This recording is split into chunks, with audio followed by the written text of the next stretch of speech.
I recently left the house a few days ago. I was woken up at 1 p.m. with a hit on my head by my 1-year-old sister and her plastic toy.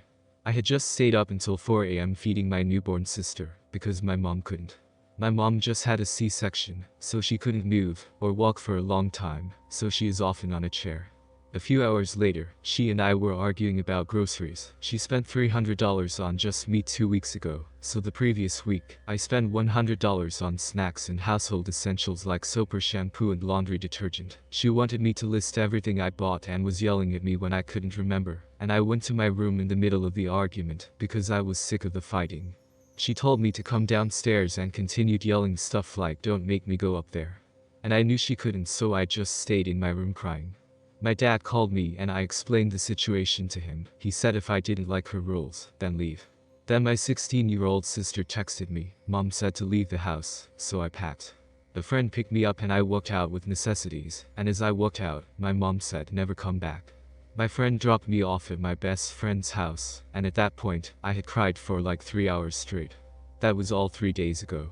2 days ago, my 16-year-old sister, who is pregnant and almost due, texted me that I needed to come home to watch my 1-year-old and newborn sisters for 2 hours, so that she can go grocery shopping with my mom's boyfriend, 1-year-old and newborn's dad, who is just recently unemployed, but he's a nice guy, and I told her I wasn't coming back because my mom told me not to.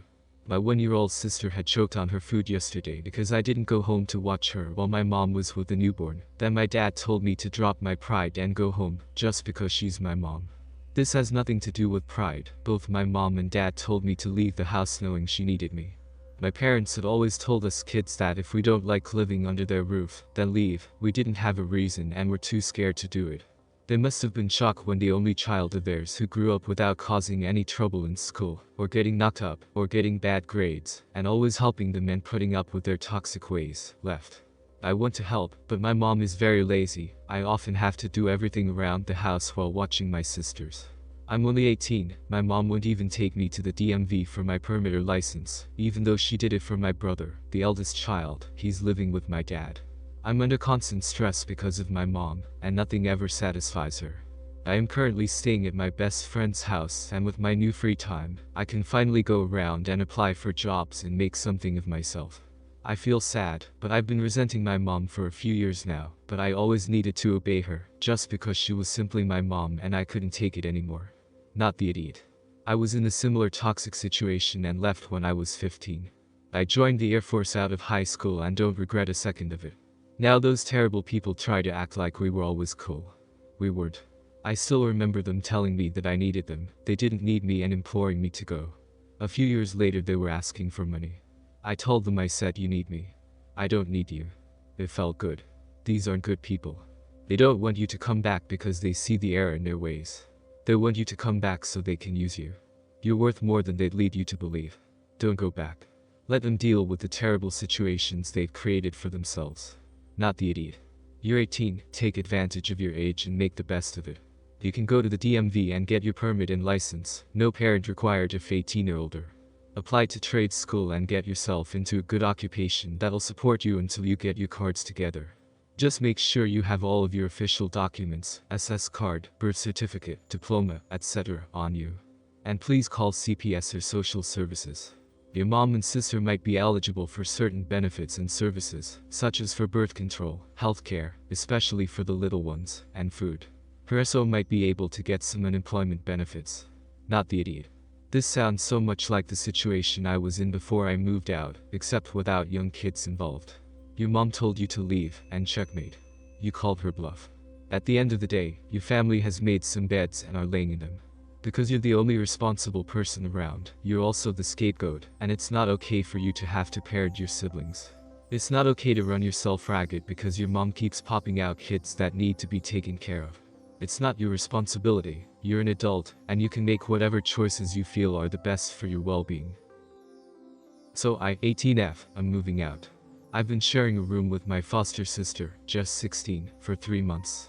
Throughout my life, I have had many foster siblings, and have been forced to give my things up for them, which I think is where my possessiveness of my belongings comes from. I told my mom I was going to pack my stuff beforehand, and she said sure, but that her and Jess would be out while I do so. I didn't take all the furniture, but I took things like my keyboard, my plants, my books, posters and art, all my clothes, etc. I also took the butcher's block that I had. By the time everything was packed, my side looked a lot more bare, but it wasn't too bad. I also took the cats, which was always the plan between my mum and I. Well, when the pair get home, Jess looks at the boxes and runs upstairs before sobbing. My mum runs up too and starts ragging on me.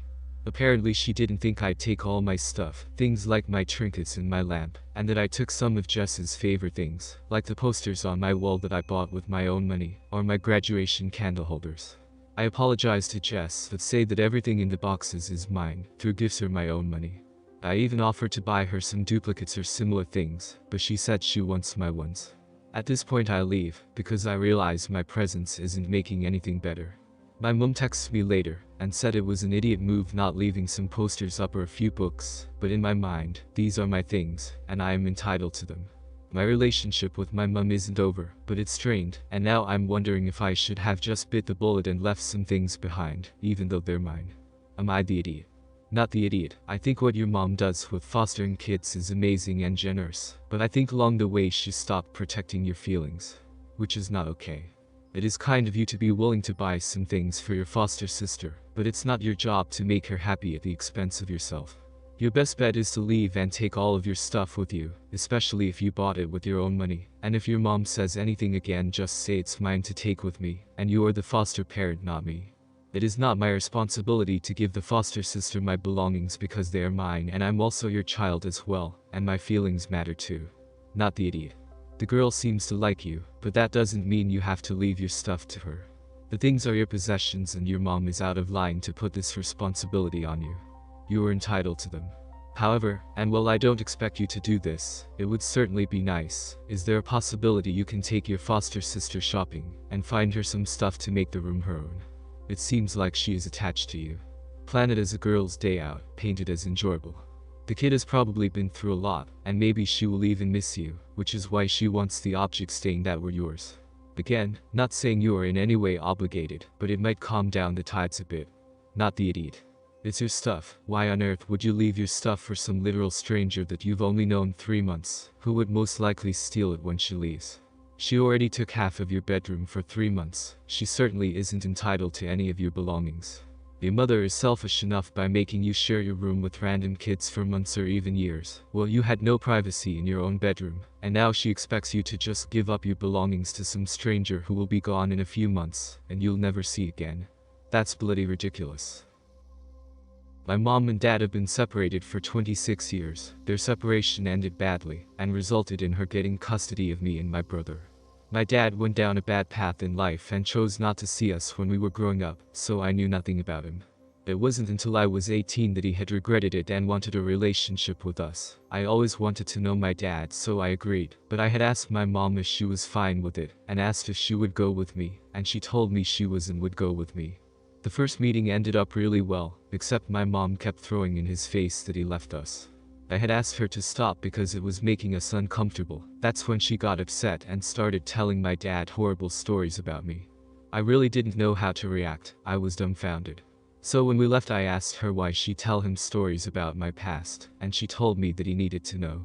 My dad and I made an agreement that we would see each other at least 3 times out of the year since he lives a bit away from me. My mom insisted that she tag along. It wasn't an issue, but my mom tends to dictate what we're going to do and how we're going to do it. She also spends over 5 hours putting on makeup to impress my dad, and expects us all to wait for her. Then when we talk about events in our lives, she tends to always talk badly about me. She's even gone as far as to making fun of my anxiety, claiming I don't have it, and I'm just a good actress to my dad. Whenever me and my dad end up in conversation, she acts almost jealous and tries to talk over me the entire time. At one point she's gone as far as to emailing my dad lies about me, saying not to get too close to me, because I'm very jealous of his relationships with my family, and I was manipulative. I'm really not sure why she does this, especially since all I was trying to do was have a bond with my father. After years of her constantly putting me down to my dad, I had enough. I had graduated from college and we were out celebrating me getting my degree. I asked my boyfriend if he could order my food for me because it was too loud, and I have a soft-spoken voice, so the waiter couldn't hear me. My mom decided to make fun of me in front of my family and boyfriend, then proceeded to tell my dad, who attended my graduation, that he cursed her with a daughter like me because I was so weak. At that point I just sore at because my celebration was ruined, so I got up from the table and yelled, at least I'm not trying to constantly chase and impress someone that doesn't want me anymore by bringing my children down, and walked out of my own party. My mom didn't talk to me for weeks, and my family says that I'm an idiot for hurting her feelings. I felt bad about how things went down, but I also don't feel like I was entirely wrong either. Am I the idiot?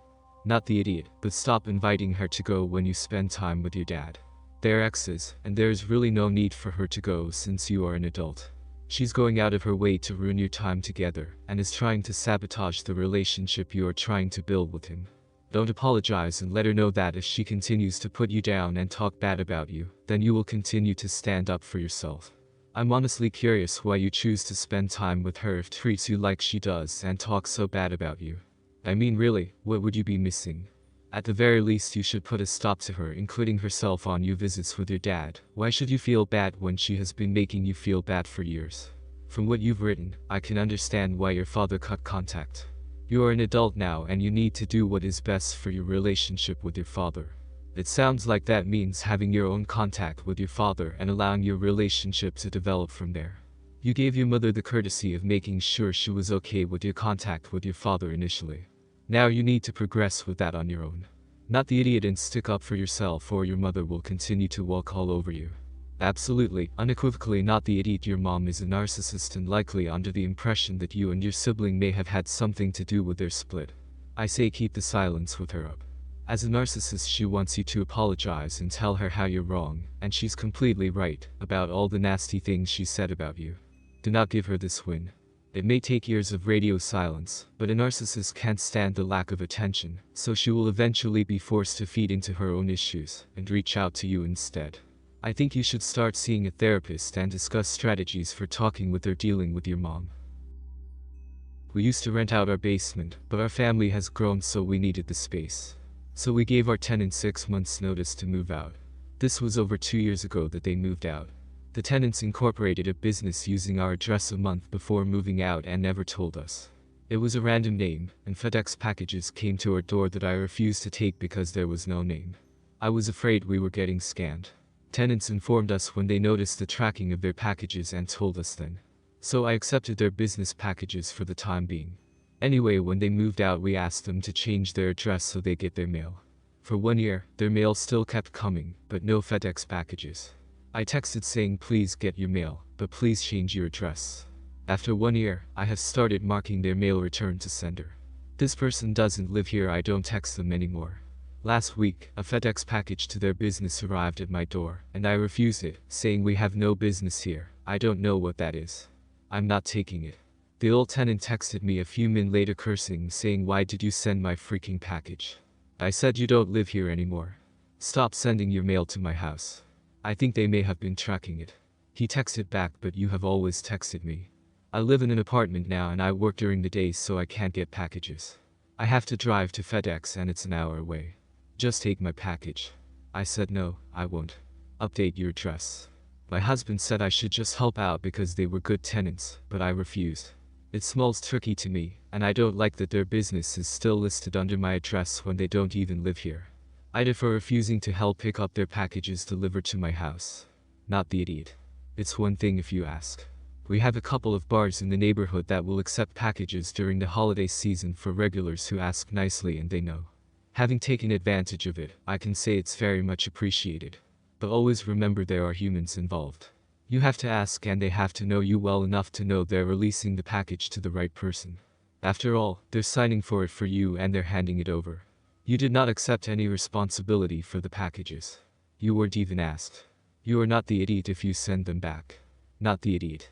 You were more than generous in helping them out for a full year. I feel like most people would accept a transition time of about 3 months and then stop helping.